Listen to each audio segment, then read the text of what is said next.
Happy Camper Radio starts in 3, 2, 1.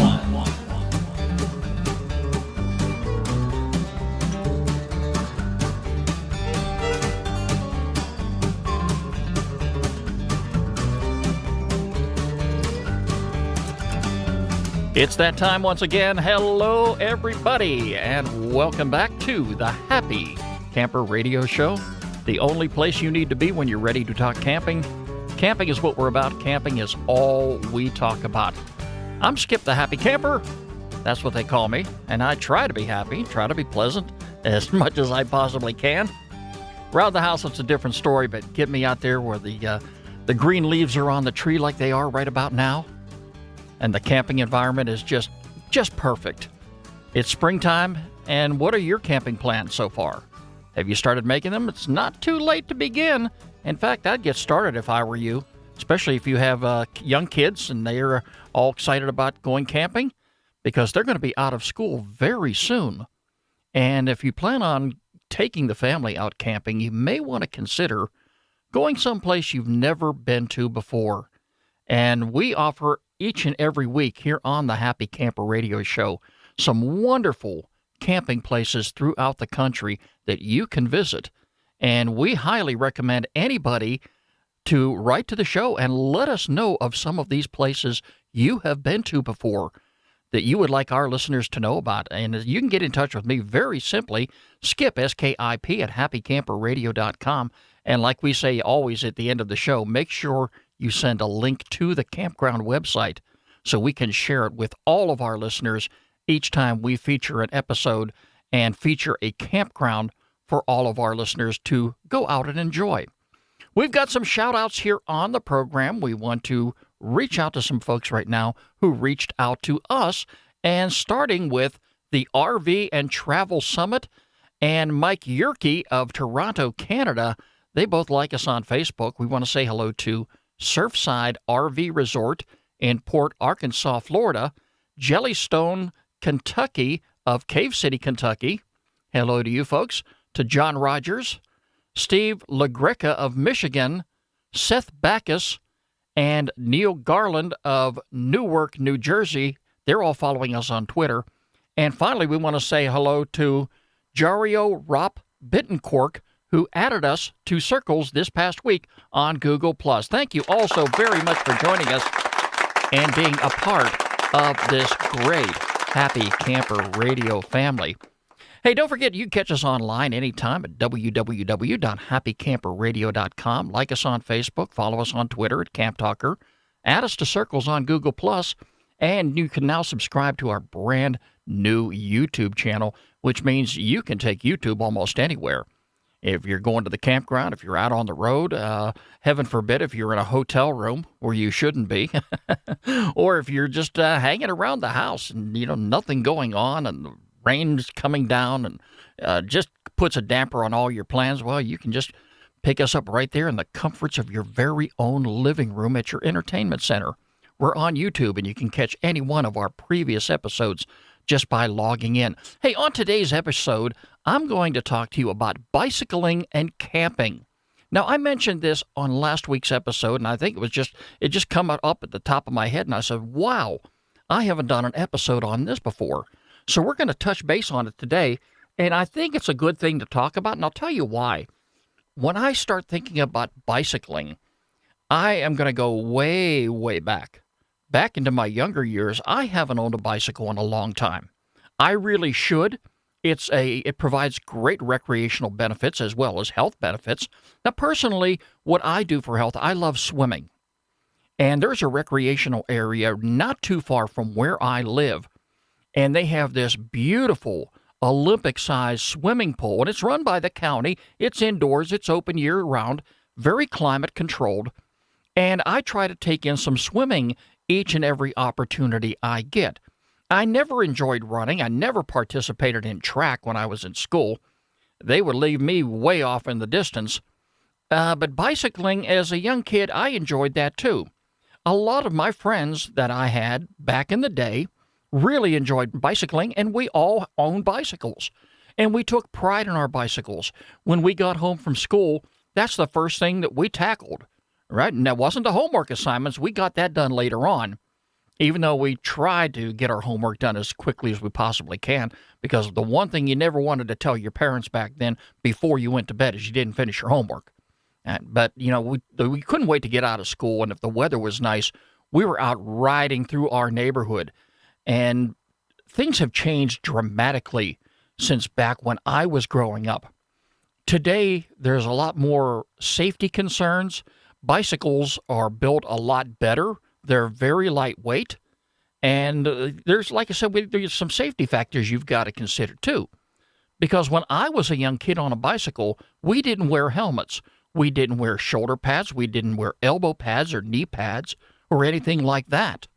But that is so important today because from what I know about bicycles, and I've seen them, not even just the local Walmart store, but I have been to some camping supply stores where I have seen some mountain bikes. I never really paid a whole lot of attention to them, but I can tell you, just by looking at them, they've got some of these 5 speeds, 10 speeds. We didn't have anything like that back in the day. But I can only imagine how much faster these bicycles are today than they were when they were made back in my era. It's so important that you take safety into consideration for not only yourself, but for each and every member of your family. But bicycling, and I'm not trying to scare anybody, but bicycling, it's a great recreational activity. And when I go to some public and private campgrounds, I do see families on their bicycles. And a lot of times they're simply riding through the park. They're just, taking in the sights and the sounds. Nothing wrong with that at all. In fact, it's an excellent way for you to get around the campground and even outside the campground in some cases. Like I said, it provides great exercise, and it's also a great way for you and your family to interact with other campers when you go camping. Now, let's take a look at some of these modern-day bikes, all right? They have them from kids' bikes to mountain bikes. They come in a wide range of sizes, speeds, colors, designs. Unlike the bicycles that I had back in my day, you've got some of these speeds that you can start pedaling with very, very little effort. I see some people climbing an incline on the road or on a bicycle trail, and it requires very little effort. When I had a bicycle, my heavens, you tired out in a hurry. And if you were, I want to say I'm a little heavier today than I was back when I was a kid. But still, if you were pedaling your bicycle on an incline and it took a lot of effort, a lot of times what you would end up doing is getting off of your bicycle and pushing your bicycle, walking with your bicycle till you got to the top of the hill. That's how tough it was. I can say this, too. Years and years ago, when bicycles were made, they were made like cars were made back in those days. They were heavy. They were made of a lot of steel. The seats were a lot bigger. The handlebars were a lot heavier. And you can make some adjustments on them, unlike some of the bicycles you have today. But those bicycles were pretty heavy, and in some cases, when you did take a fall, and I think everybody fell off their bicycle at one point in time, and unfortunately, some of us were going pretty fast. If you're my age, can you remember when you were a kid and you were riding your bicycle on your street, and something happened where you lost control, and you went down, the bicycle went down, you down right behind it? What was the very first thing that hit the ground besides the bicycle? It was either your knees or the palms of your hand. And I just to think what it was like whenever you landed on an asphalt pavement. It was painful. But today, you're encouraged when you're riding your bicycle, and even youngsters when they're getting away from the tricycles and taking off the training wheels and getting on to riding a two-wheel bicycle for the first time.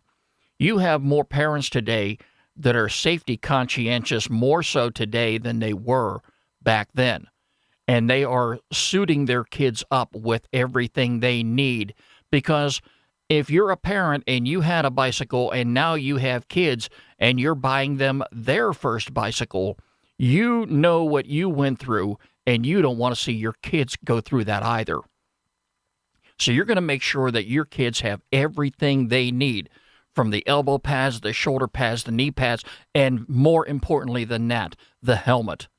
It's so important for you to wear a helmet anytime you're riding a bicycle. I don't care if you're a teenager. I don't care if you're a toddler. I don't care if you're a grown adult. Because, yes, sometimes accidents do happen. They happen when we least expect it. We don't want them to happen. But if we end up having to come off that bicycle unexpectedly, you want every part of your body to be protected so the impact will be minimized. Now, some of these bicycles today have got much smaller seats on them.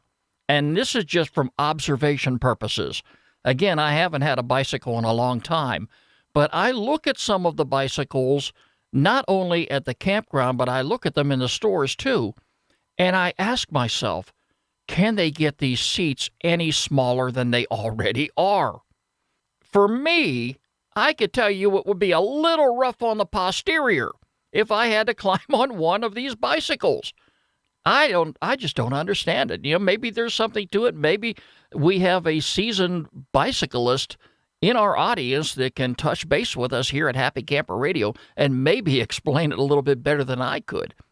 But some of these bicycles today, they come, like I say, in many different sizes, shapes, colors, and designs, and some of them even have toddler seats on the back. Have you ever seen any of those when you were at the campground and you have somebody that's got a child, not an infant, but small enough, yet not big enough? They're sitting in a toddler seat that's attached to the rear of the bicycle, and they're riding there with their parents. And for the most part, the parent is going at a relatively slow rate of speed, and understandably so. I would say riders should at all costs avoid bicycling with infants.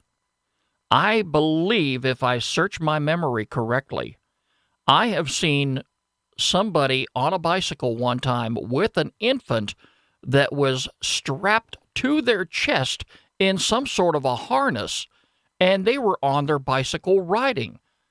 That, my friends, personally to me is foolish, because you can only imagine what's going to happen if that particular parent comes off the bicycle and the child is in some sort of a harness, a leather or fabric style harness attached to their chest. The chances of them getting hurt are going to be highly increased, unless something can happen where the parent turns and lands on their back. But even still, a youngster that age could sustain some sort of injury, and that's something you do not want. There's certain things you need to do and certain things you don't need to do. You shouldn't be riding with an infant on your bicycle. That would be just as bad as carrying your infant in your lap while somebody is driving your vehicle and that infant is not fastened in a child safety seat, an approved child safety seat. Some things you do, some things you don't do, and common sense should tell you that. If you enjoy biking and camping, then you will definitely want to get involved in that type of activity. Now, some use bicycles as a means of transportation. I mean, there are folks who go camping, and the way they get to their camping destination is by bicycle. They don't have the camping gear that they load into their car. Everything fits into their knapsack, including their sleeping bag, tent, and a few other essentials that they're going to use to get by. You've got to be very dedicated to do something like that. For me, I've got too much stuff. I've got things that I carry with me when I go camping, and I cannot believe that I would leave all of that stuff at home just for getting to my campground by means of bicycle. It just wouldn't happen. But some folks do that, and they bring very little in the line of luxuries. They travel lightly. They're quite content with what they have. And, of course, it's a good way for them to get their exercise, and, hey, they don't have to spend any money on gas, so there's nothing wrong with that either. Here's some things you do need to consider when camping and bicycling. Weather conditions.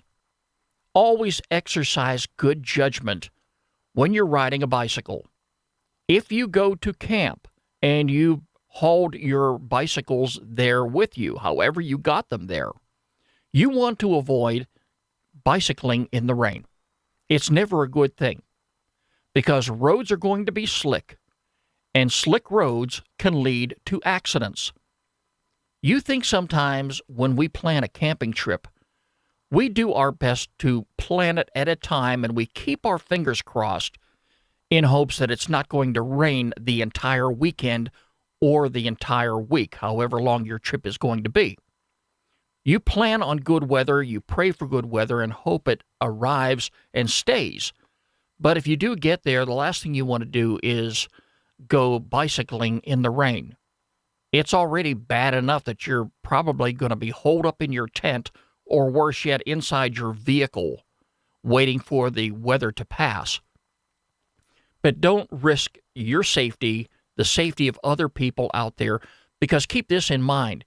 If you are bicycling, and I don't encourage you to do this on a public road while you're camping, because most likely you're going to be in an area where you have roads that you are going to be unfamiliar with. And there are people going to be traveling those roads who are unfamiliar with the area. And they've got their windshield wipers going, and they're doing their best they can to pay attention to the road. And here you are traveling on that road with them. You don't want to have a collision with a motor vehicle while you're on a bicycle, because you know and I know who is going to win that altercation. So don't do that. But in the event you are out and about with your bicycle, riding on a bicycle trail, riding through the campground or wherever you may be, and you see the weather may be turning a little bit ugly while you're out, it never hurts to carry a pocket-sized raincoat so you can have that with you. And if you do get back to camp before the showers, hit the pavement, then at least you'll have that raincoat on and be able to stay somewhat dry before you have to put the bicycle up and climb inside your tent or your RV or whatever you're traveling in. But in the event you are bicycling and you're away from your campsite and you experience the first sound of thunder, seek shelter immediately, and never under any circumstances are you going to want to seek shelter under a tree. That is the last place you want to park yourself and your bicycle in the event a thunderstorm moves in. Seek appropriate shelter immediately. A public building, a police station, someplace that you can go and get away from the area for a while until that storm passes. Because if you get under a tree and lightning hits that tree, it's going to be devastating. And keep this in mind too, metal parts on your bicycle could attract lightning. So if you're bicycling by yourself or you're bicycling with your family and way off in the distance you hear the rumble of thunder, seek shelter immediately. Get back to camp as quickly as you possibly can. If you are closer to getting to camp than you are anywhere else, do that. All right, but you don't want to be out and about in the rain, or worse, be out in a thunderstorm. Another thing you want to always do too, and I would encourage this. I know the kids are going to say, hey, you're checking up on me and all this stuff. Hey, that's just the way it goes. But it's always going to be important for you to stay in touch with those back at camp in the event you are going to be bicycling away from the campsite. Long journeys away from camp can be inviting. There's nothing wrong with wanting to explore while you're camping. And if that means going on a journey away from the campsite on a bicycle trail, and there's plenty of them out there, make sure that you have a fully charged cell phone with you, and somebody back at camp has a cell phone. And here, and with some of these smartphones today, and I've got an iPhone 4. I haven't upgraded yet. I'm not sure I want to go ahead and spend that kind of money because the phone that I have works perfect for me. If I need the bigger screen, I've got my iPad. But a lot of these smartphones today have GPS technology in them.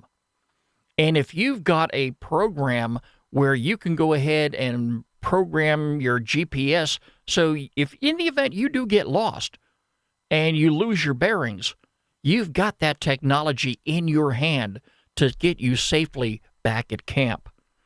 It's going to be important for you to let the parties back at camp know when you are expected to return.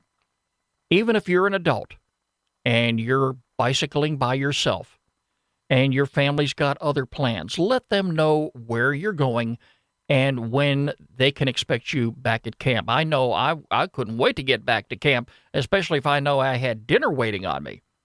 But then again, I don't really get out all that much when I go camping. I've said this many times before. I stay put. I don't move around. I don't dance around. I just prefer to open up my camp recliner and enjoy time by the fire. But it's a good to be able to see some folks do pack their bicycles away, and it's good to see them traveling in and about the campsite while I'm there. Have you ever thought about carrying these two-way radios? I've got a pair of them. Haven't used them in a while. But they're unlike the walkie-talkies, as we called them back in the days, but they're two-way FM radios, and they have what they call family frequencies in them. And there's like 14 different channels. They're small, they're very portable, very compact, and they provide pretty decent reception. It's a great way for you to stay in touch with fellow bikers and to stay in touch with folks back at camp. If you're, say, maybe like in a 2.5-mile area and you're out riding around, it's a great way for mom back at camp to get on the radio and say, hey, get back here, dinner's ready. And then everybody's in a hurry to get back to camp, and hopefully you get back here without spilling your bicycle and getting yourself hurt. You don't want to do that for sure. All right. So, you might want to make sure that you have appropriate communications with you and your kids have those communications in hand. Always stay in touch with your party if you possibly can. Now, safety is going to come first and foremost, like we said at the beginning of the program. You never, ever want to ride a bicycle without a helmet. I don't know what helmets cost these days.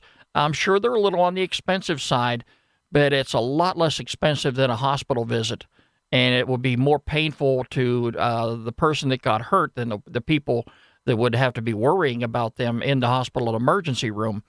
But if you have that helmet on and it's an approved helmet, then definitely wear it each and every time you get on that bicycle. I don't care if you're riding around at home. I don't care if you're riding your bicycle at the campground. Make it a point. Putting that helmet on is just as important as fastening that seatbelt once you get inside the vehicle. Helmets are going to protect you from severe head trauma. And like we also said, too, gloves, elbow pads, knee pads are going to be important. So wear those as well, especially if you're going to be riding on paved areas. If you're in the grass, that might be another story. There's nothing to say that you're not going to fall off your bicycle. The impact, though, on a grassy area is not going to be as severe as, say, if you landed on the pavement, because all of those areas on your body that I just mentioned are going to take a hit, and it's going to be painful. So if you have those safety devices in place, your knee pads, your helmet, and all that stuff, it's going to make the pain a lot less severe. You also want to make sure this time of year that you wear your sunglasses, bring along some sunscreen, and some bug spray too. They're all going to come in handy. And here's another thing too. When you're out riding your bicycle, a lot of times if you're riding by yourself and you don't have anybody riding next to you that's going to keep you company, a lot of times we're going to find ourselves with our earbuds in our ears. And they're going to be connected to the iPhone or some media player that you may have because you're going to be listening to music that you enjoy. It's also going to be important for you to be aware of your surroundings, especially oncoming motorists. And if you've got that music blasting in your ears, then you're not going to be able to hear the vehicles coming up upon you. You're not going to be able to hear the honking of the horn. So you be very careful when you're using those type of devices and be aware of your surroundings as well. Use designated bike trails avoid the busy streets, and it wouldn't hurt for you, too, to carry a pocket first aid kit with you. If you have a little bag that's mounted to your bicycle, then again, too, you could put some items like that in there. Your raincoat, your first aid kit, maybe your bug spray, a few things that you may need. They do make these little, what do they call them, saddlebags? I know they call them that on motorcycles, but I'm sure they make them, too, for bicycles. And it's a great place for you to store things. Here's some things, too. Bringing your bikes from home, I know that can be a real challenge. You're going to be asking yourself, how am I going to get them there? I have seen bicycles arrive at campgrounds in a number of different forms. I've seen them mounted to the rear of a vehicle. I've seen roof racks on smaller compact vehicles where there would be two bicycles attached. I have actually seen a portable trailer with bicycles attached to them. It's a pull-along trailer. And in some cases, people will disassemble their bikes and store them in the trunk of a vehicle or in a hatchback and reassemble them once they get to camp. Either way, it's okay. Whatever works for you. But those can be some of the challenges in getting your bikes to the campground. Now, here's something else I also want to point out, too. When you get your bikes to camp, you want to make sure that they're going to be secure. I'm not saying you're going to run into any theft problems at camp. I have left camp many times with everything out and about and returned to my campsite and nothing was touched. Nothing was ever bothered. You're going to meet some of the greatest people in the world at a campground. I would have more fun at a campground and feel more safe there probably than I would my own neighborhood, and I've got some pretty decent neighbors. But you just never know. So if you're going to be bringing your bike to camp, you may want to make sure that you have a locking device with it to fasten it around the tree or to run it between the spokes of the bicycle tire and your bicycle. In the event somebody decides, wow, hey, that's a cool bike, let me go take that for a ride, without intending to steal it. But you wouldn't want somebody else on your bicycle. So you make sure it's locked up. You're not going to leave the keys in the ignition of your vehicle, even if you are camping, something you just don't do. But if you happen to get to the campground and you come to find out that, you want to go bicycling and you didn't bring your bikes from home, you may find some bicycles for rent nearby. Ask your campground host, ask somebody nearby, a forest ranger, where they do rent bicycles in that area. And if you're into bicycling, you can take part in all the fun, too. It's time now for our featured Campground of the Week here on the Happy Camper Radio Show.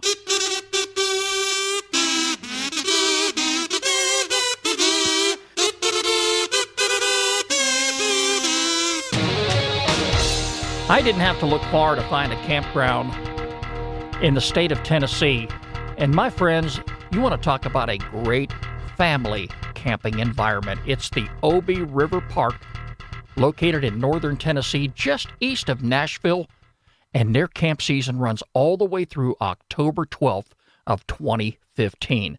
Check out the website. It's going to be on our homepage all week long at www.happycamperradio.com. You'll find it over in the sidebar. Just click on the featured campground button, and there it will be. Obie River Park is a spacious campground, and in fact is one of the largest campgrounds on Dale Hollow Lake in the hills of Tennessee. The lake itself was completed in 1943, and it was built for flood control and power generation, but today it's a recreational oasis and has over 3 million visitors per year coming to check this area out. And if you wonder why, just look at some of the photographs on the website and you'll see exactly why. They have 131 sites and 2 large group picnic shelters, electrical hookups, drinking water, flush toilets, dump station, and a comfortable overall camping experience. It's our featured campground of the week, Obie River Park, here on the Happy Camper Radio Show. And as always, if you have a campground that you would like for us to feature on the program, get in touch with me, Skip, S-K-I-P, at happycamperradio.com. And like we said at the start of the program, make sure you include a link to the campground website. Well, folks, that's about going to wrap it up for me. It's great being back with you again. Be sure to join us next week for another edition of the Happy Camper Radio Show. and we'll have another great topic for you to enjoy. Hey, don't forget, you can catch us online anytime at www.happycamperradio.com. Like us on Facebook, follow us on Twitter at Camp Talker, add us to circles on Google+, and now subscribe to our brand new YouTube channel. The Happy Camper Radio Show is a presentation of Skip Huber Productions. I'm Skip, I am a happy camper, and no question about it, my friends, you can be a happy camper too. We'll talk to you next week. This is Happy Camper Radio.